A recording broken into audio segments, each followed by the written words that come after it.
Ipinalagan ni dating Senador Manny Pacquiao ang balitang nanganganib na matanggal ang boxing bilang bahagi ng Olympic Games. Yan ang ulat ni Rafael Bandayrel ng PTV Sports.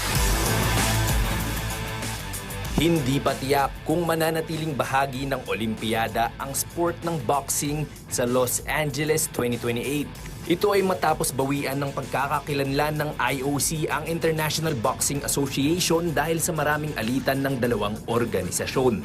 Mariin naman itong tinutulan ng mga boxing unions mula sa iba't ibang bahagi ng mundo, kabilang ang Association of Boxing Alliances in the Philippines. Bilang isa sa mga pinaka-impluensyal na boksingero sa kasaysayan, nangako si Manny Pacquiao na makikiisa siya sa kampanya na mapanatiling bahagi ng Olympics ang boxing.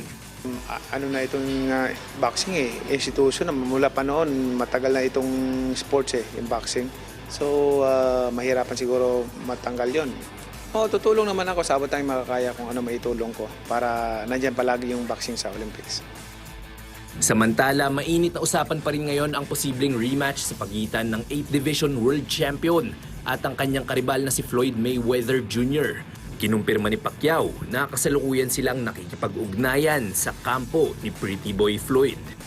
We're on negotiation right now, but we will announce it if matuloy yan.